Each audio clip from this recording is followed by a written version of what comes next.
is trans rights now is our new battle. That's what I think I was saying, that like the battles have changed. Oh, yes. You know, like our intentions have been the same, but now the environment has changed. We see trans people's rights being, you know, stripped away from them. There's a lot of discourse around trans athletes and where they can compete in.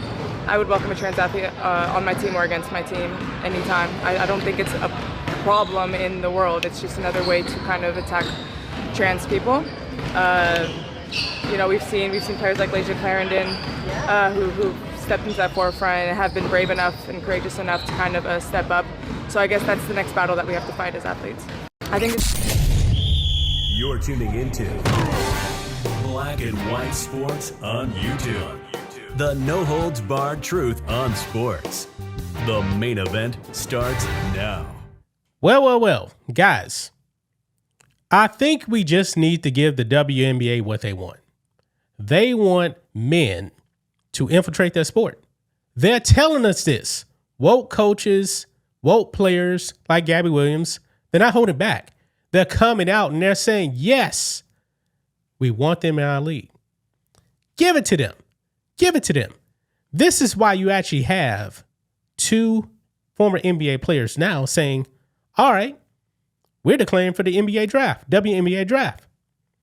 Folks, they're going to dominate. They're absolutely going to dominate, folks. Now, we've been covering this whole trans issue going back to 2022 when Will Thomas at UPenn decided, you know what? I'm pretty mediocre at men's swimming. He was ranked like 475 in the country. And then he decided, you know what? I want to be a woman. And he dominated women's swimming.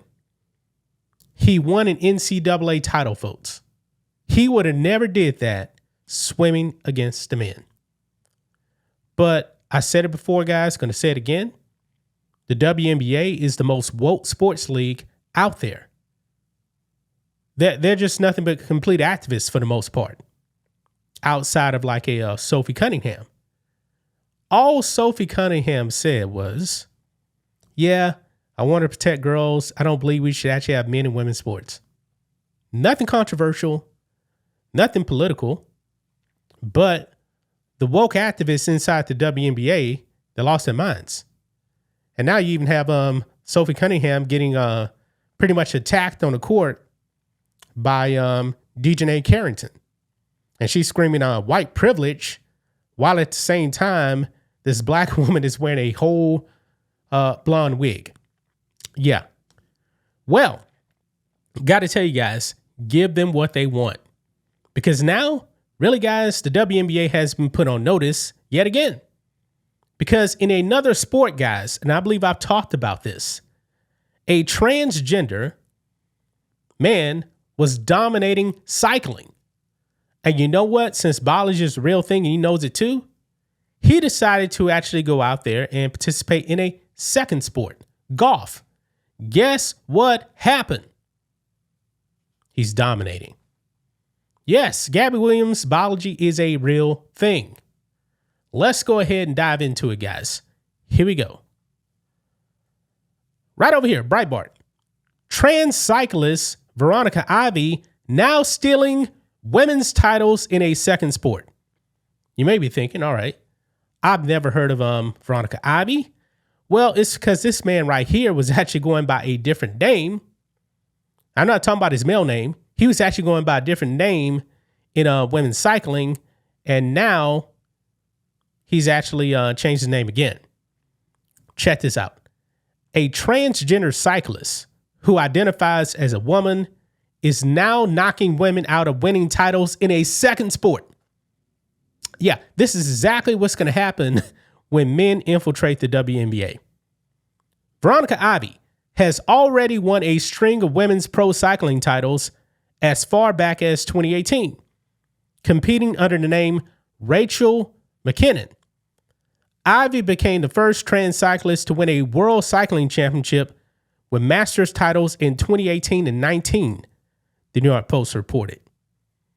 But after name change, Ivy is now dominating women in a second sport by winning golf's interprovincial team title at the Canadian Women's Mid-Amateur Championship. Look at this. Quote, in June, Ivy won both the women's British Columbia Mid-Amateur and Mid-Master championships, the paper reported. Quote, I swear, golf has to be the hardest sport out there, Ivy wrote on social media after winning the BC Mid-Am Women's Championship. Quote, cycling was so simple by comparison. Cycling is maybe 5 minutes of peak stress, but golf is just 5 hours of nonstop stress for days on end. Ivy has been out shooting women by achieving drives of more than, get this, more than 280 yards. Anybody surprised? Is anybody surprised? By comparison, only 3 female pro golfers on the LPGA Tour can reach distances of 280 yards, and 9 others average only 275. But after just jumping into pro golf for the first time, Ivy is already blasting past the pros.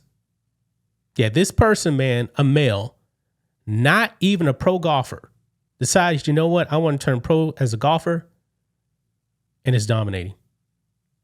Dominating. This should be a wake-up call, folks, to the WNBA.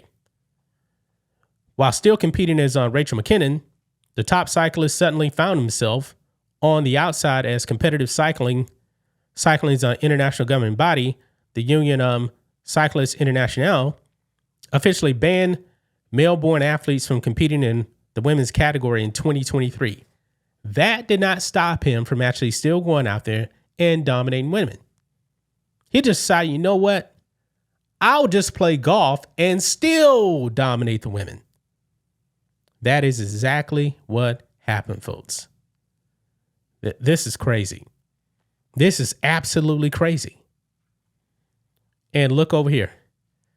This is him when he was cycling versus now playing women's golf. You cannot make this up. New York Post. Champion transgender cyclist Veronica Ivy now beating biological women for titles in second sport. Yeah. This is crazy. And look at him right here. Look at him standing next to some actual female golfers.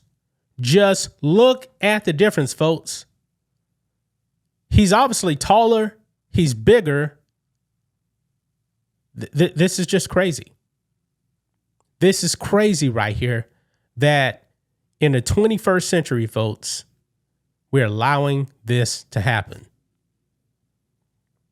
We're allowing this to happen, man. Even though, this is Great Britain. Still, this is what the WNBA wants. They want men to come in and infiltrate their sport. Give them what they want. Oh, it looks like we actually know his real name is a man. And here, Canadian trans activist and athlete Ryan McKinnon. That, I guess that's what his name was right there. Yeah, crazy. Also, by the way, right here, Enes Kanter Freedom now has officially declared for the WNBA draft. I mean, he has filed a formal notice to the WNBA. Check this out. Well, it's official. I just declared for the 2027 WNBA draft in April. Join me in this journey. Enes Kanter Freedom decided he's going to throw his hat into the WNBA. The WNBA does not ban men who identify as women right now from playing in the league. He would dominate the WNBA without batting an eyelash. The number 1 prospect in the history of the WNBA.